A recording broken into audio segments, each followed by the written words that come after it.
So in today's video, we're going to look at EV charging.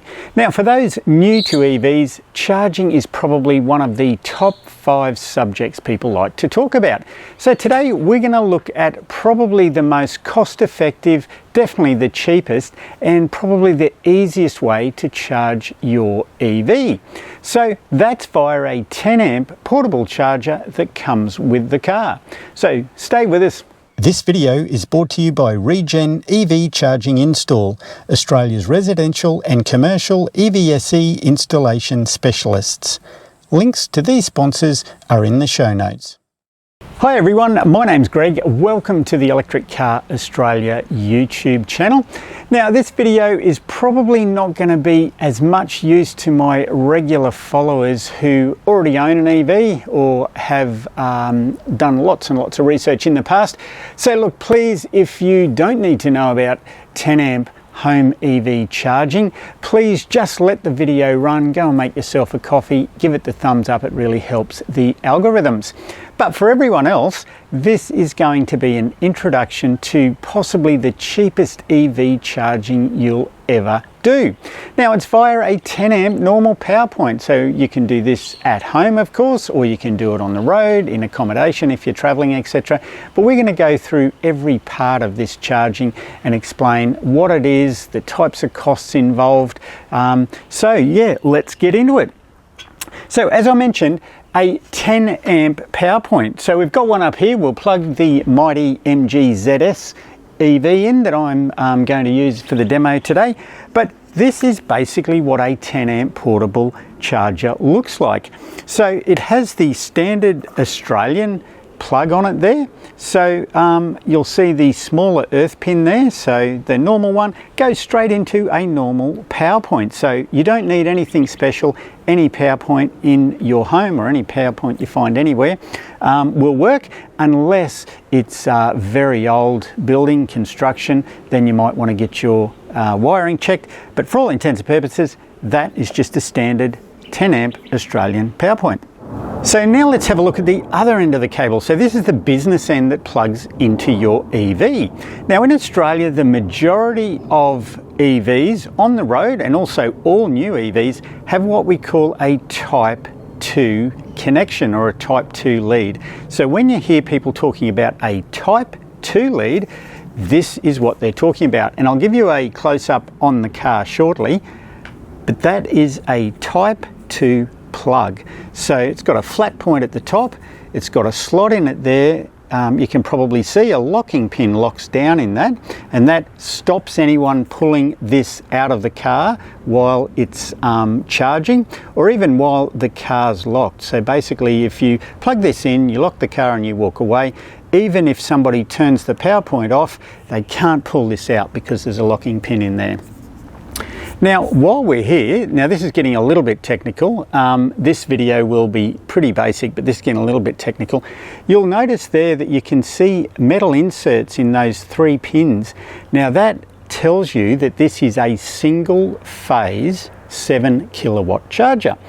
If it had metal pins or metal inserts in those bottom ones, you would know that it was a 3-phase 22 or 11 or 22 kilowatt lead. We won't get into that too much in this video, or actually we won't get into that at all in this video, because this is 10 amp single phase we're talking about here. There'll be more videos to come shortly, so if you haven't, please subscribe to the channel and click that bell icon, and we'll explain that a little bit further. But basically 3 across the center, that means it's single phase 10 amp. Now while we're just talking with this end, when it's not being used, always keep this rubber cap. So they'll generally come with a rubber cap. Keep that on. That keeps dirt and muck out of there, because those little metal inserts that I just showed you, they do wear. So if you get dust, dirt, grit, sand in them, when you're plugging that in and out of your car, they will wear, and eventually you won't have a good electrical connection. So always keep them nice and clean by keeping that cap on. So I mentioned the majority of cars have a Type 2. there is some around with a Type 1. Now, I'll put a picture of those up on the screen. Looks slightly different. It's a round one, still has a locking pin, but they are the old Nissan Leafs, so the Japanese cars use those, and also Mitsubishi plug-in hybrid Outlanders use those, and there's some Mitsubishi iMEVs around that also have a Type 1 lead. So if you have one of those cars and you need to buy one of these portable chargers, make sure you order one with a Type 1 lead to plug into your car. For the majority of the rest of us, it will be a Type 2 lead. So let's actually have a look at the unit themselves. Now, a little bit of trivia for you. These aren't actually a charger. This piece of hardware is called an electric vehicle supply equipment. Everybody calls them chargers though, because it's nice and easy. We don't need to get technical. But for your benefit, the charger is actually in your car under the bonnet. But again, everyone talks portable chargers. This is what they're talking about. So let's come a bit closer and have a look at this one. So this one come with the MG ZS EV when I first bought it. Our car was one of the first shipments into Australia, so MG actually hadn't got around to getting the branded ones. So this is an EVSE charger. They're an Australian-based company, and I've bought some products off these guys, so I can recommend them. But this was their branded charger. It's got a little screen on it. We'll plug it in later and you can have a look at what that displays. But basically, it's a little box of electronics, and this communicates with your car when you plug it in. It detects battery voltages, temperature of the battery, all that sort of stuff. Detects the current and your voltage in your supply of electricity, and then when everything's okay, it basically says to the car, right, let's get the charge underway.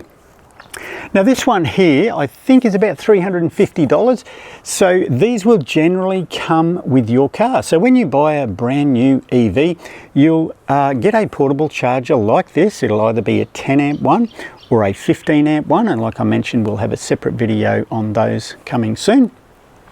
Teslas don't include a portable charger anymore, but most cars do. If you did need to buy one though, they're about $350 retail. We mentioned the Type 1 cable end, so if you had one of those Nissan Leafs or a Mitsubishi, because they're nowhere near as popular, believe it or not, they're about $400 to buy one of these. Now, you can get cheaper ones. As I said, that pricing I quoted is from EVSE. They meet Australian standards, all that sort of stuff. You can shop around and get cheaper online ones, but just make sure that you get a quality product and it has been certified to various certifications. These things work quite hard, and we'll talk about that shortly. So you don't want to be leaving something on for 10, 12 hours and have it burst into flames or cook or something like that. But other than that, there's not much else to say on this. Since we bought our car nearly 4 years ago, there is some smarter ones of these around. So I think for about an extra $100, you can buy one with an app that'll connect to your phone, so you can remotely turn it on and off and monitor it and stuff. So I mentioned before that this is likely the most cost-effective and convenient way to charge your EV. So not only because these chargers are cheap, or that they come with a vehicle when it's new, or that it's likely to be in the boot if you buy one second hand. The other thing is that you don't need any special electrical connections or any modifications made to your house. If you've got a 10 amp power point in your garage, in your carport, or like I'll show you shortly in our driveway here, we've got one with an air conditioner unit plugged into it. You literally just park the EV and you plug it in. So nice and cheap for that, and no delays. So just a word of warning for those new to EVs, thinking about buying an EV, or you might be in discussions with your dealer now. There'll often be discussion around a home charger. Do you really need one? What benefits do they offer, etc. So again, I've done multiple videos on those in the past, but I am going to do some new ones based on extra questions that I've had since we've done those. But what I suggest everyone does is just stick with these chargers first. So you can always get a home charger later on, or you can get a 15 amp charger later on. So don't rush out and buy one. If you're doing less than around 100 kilometers, of travel per day and you're happy to charge overnight, or if you work nights and you can charge through the day, you likely don't need any other charger except these ones. So when we're talking about different types of chargers, I should have mentioned this is what we call a level 1 charger. So that's different to a type 1 connection for the Mitsubishi Outlanders and the Nissan Leafs. That's type 1, that's talking about a plug. When we talk level 1, we're talking about the slowest, most basic chargers. So that's what these are, a level 1 10 amp charger. And to put it into context about how much charge you'll put into your EV with these, even though they call them 10 amp, I'll show you in a second when we plug it in, they only put in about 8 amps, so they're rated at 8 amps, and that'll put in around 10 to 12 kilometers of range per hour. Now again, that doesn't sound like much, but most cars in Australia only drive about 20 or 30 kilometers a day. So much like your mobile phone, with 3 or 4 hours of plugging the EV in, you've actually covered most average daily trips in Australia. So again, you may not need anything more powerful than this. Okay, so before we plug the EV in, I thought I'd just talk briefly about consumption of EVs and also the price of electricity to charge them. So this is the MG ZS EV, first generation model, was released in Australia, or arrived in Australia in 2020. So around the city, this car consumes around 14 kilowatt hours of energy per 100 kilometers of driving. So that probably doesn't mean a real lot to you, but we'll explain in a minute. So look, there's always losses when you're charging. So what you'll see on the charger won't be the energy that's going into the car, because there's losses with cables and all that sort of stuff. So to be fair to the petrol model and to round it up a little bit, I've added 10%. So we say it consumes 14 kilowatt hours of energy. I've added 10% to that. So that's around 15.4 kilowatt hours of energy we're sucking out of the power point to run this car for 100 kilometers. Now at home, my retail price for electricity is 36 cents per kilowatt hour. So while this sounds a bit complicated, it's really actually easy to work out. So if we say we use 15.4 kilowatt hours per 100 kilometers of driving, we multiply that 15.4 by 36 cents, and that gives me a figure of $5.55. So for this car, I spend $5.55 per 100 kilometers if I was buying my electricity. But that's the good thing. If you've got solar like I do, you can recharge the car. Hopefully, the car's at home when the sun's shining, and so it's pretty much zero cost. If you've got a good feed-in tariff, you can calculate that out, the loss of your feed-in tariff, but we've got feed-in caps, so everything over 5 kilowatts, which is the cap here in Queensland, I just lose. So if I can put that into the car, it is literally free. So let's compare that to the petrol car. These ZS's, the petrol model, uses around 6.5 litres. Now that's actually out on the highway, so I'm being really lenient here because around town petrol cars use more. So 6.5 litres per 100 kilometres. Current petrol price in Brisbane is $2.10 a litre. So in a comparison, that would be $13.65 to drive 100 kilometres instead of $5.55. Just thought I'd throw that in there to give you a little bit of an understanding of how much it costs to charge an EV compared to the distance you drive. And if you want to know how much it'll cost to charge your EV or one that you're looking at, all you need to do is find out the capacity of the battery. Now that'll be in kilowatt hours, so it'll be 70 kilowatt hours, 60 kilowatt hours. I would add 5 to 10% for all those losses and bits and pieces, multiply that by your retail energy price, and that's the worst case scenario you'll pay to charge your car at home from the grid. Okay, well it's time to charge this baby up. So I'll go and grab the camera, I'll pop that off, get ready because I need to do one hand. I'll open the charge port of the ZS EV and I'll pull the bung out as well. Get it ready, I think that's it. Okay, I'll grab the camera and show you guys. Okay, so I'll show you the business end on the car. So there we go, there's the type 2. Remember we said that was type 2, flat on the top and circular there. And remember I mentioned the 3 pins, the 3 metal inserts. So the ZS EV can only take single phase 7 kilowatt charging. So again, even though we're not talking about 7 kilowatt today, that there tells you that it's only a single phase capable car, because you'll see those 2 points in the bottom, there's no metal pins. These 2 little metal pins up there, they're communication ports, so nothing to do with actual electricity charging, so to speak. This is the charging down here. You've got a earth in the middle, I think it is, and an active and a neutral. They're the communication pins. And of course this bung here is if you're doing your rapid charging, you pull that out. We'll do a separate video on that. Today we're only looking at this one. So let's plug it in. I mentioned the locking pin, so there's the little slot at the top, so we literally push that in like that. You'll hear it seat in the bottom there. That's it, easy as that. So at the other end we've got our 10 amp standard power point, as we said. We'll put it up here. We've got a standard outside power point here. We'll plug it in. Okay, so that's it. It's literally as easy as that. Let's turn the switch on.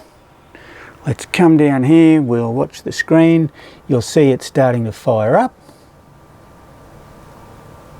That's it, communicating with the car. I don't know whether you heard that. That's the lock on the socket locking on. So you'll mention we talk about these as 10 amp chargers, but you'll see down there in the corner there, it's only 8 amps. So they're rated at 8 amps. And depending on your grid voltage, so you'll notice the grid voltage there. You can see that, showing 236.7. That fluctuates, as you can see, depending on the time of the day. So sometimes if your voltage is low, you may not get 8 amps, but you can see there, it's rated at 8 amps. That's pretty much getting the max capacity of this unit. That there's showing that the battery's obviously charging in the car. This one here is telling you how much energy you've put into the car. So we've put 200 watts so far, or 0.02 kilowatt hours. And this is the time it's been on. So we've had it plugged in for nearly 1 minute. And this temperature here is the temperature of the unit. Recently somebody got a bit confused and thought that was the temperature of the battery in the car. That is the temperature of the unit. So look, there we go. Plugged into a normal 10 amp household power point into the car. So there we are. It's literally that easy. You find a 10 amp power point, you've got your EV, you've got your portable charger. I generally, out of habit, I just plug it into the car first, plug it into your 10 amp power point, flick the switch, double check that it's communicating and everything's okay and it's started to charge, and then off you go. And that's the other beauty. You can charge while you're doing other things. So as much as I said this only puts in 10 to 12 kilometers of range per hour, you're not sitting around waiting for it because you're either sleeping if you do it overnight, or you're out doing the washing, going for a bike ride with the kids, walking the dog, all that sort of stuff while your car's charging. So look, the reason I've got the trestle here today, you might be wondering what the hell's that thing doing there. It's because the leads are a little too short for the, it won't reach the ground. So a couple of safety tips: always do make sure that you're not stretching these leads. Make sure you've got a nice, good quality power point. So if you've got a sloppy connection there, if this is loose, you hear it arcing or anything, do not use that. Make sure you get that power point replaced. The other thing I'd say is these power points are rated at 10 amps. This is a double power point, obviously, but the amount of current that this draws continuously, I would not be running this air conditioner while I've got the car charging. And I certainly wouldn't be using something like a double adapter or a power board. Some people do use electronic timers so that they can time when to turn this charger on and off. Look, if you do that, please make sure you get a good quality one, because again, the current that these things are pulling is continuous. It's not like when you boil the electric kettle for 2 minutes and it switches off, or you've got a little electric portable oven on and it's cutting in and out, heating up and turning on and off. These run continuous. So it's probably, or will be, one of the largest current draws that you would ever plug into a 10 amp power point. So make sure you're not using anything else on the same power point. So look, the final thing I'll mention is around extension leads. So I mentioned definitely don't be using things like power boards or double adapters. But look, you can use an extension lead if you don't have a power point reasonably close to your car. But look, there's a couple of things I would be conscious of. I wouldn't have a very long lead because we talked about losses before. The longer the lead, the more losses you'll have. So basically you'll be consuming the same amount of energy, but less of it will be going into your car. So this is a lead I bought from Trade Tools here in Queensland. Now you can buy these leads all over Australia, but what I'd suggest when you buy a lead, buy an extra heavy duty one, generally one that's made for construction sites. The benefits of those is they've got a thicker insulation on them, they've got better quality plugs, they'll also usually have better terminals. But the beauty I found with this one from Trade Tools, it's actually got 15 amp cable but 10 amp plugs. So you'll notice the plug on that is the same as we showed before on the charger, just the normal thin earth pin.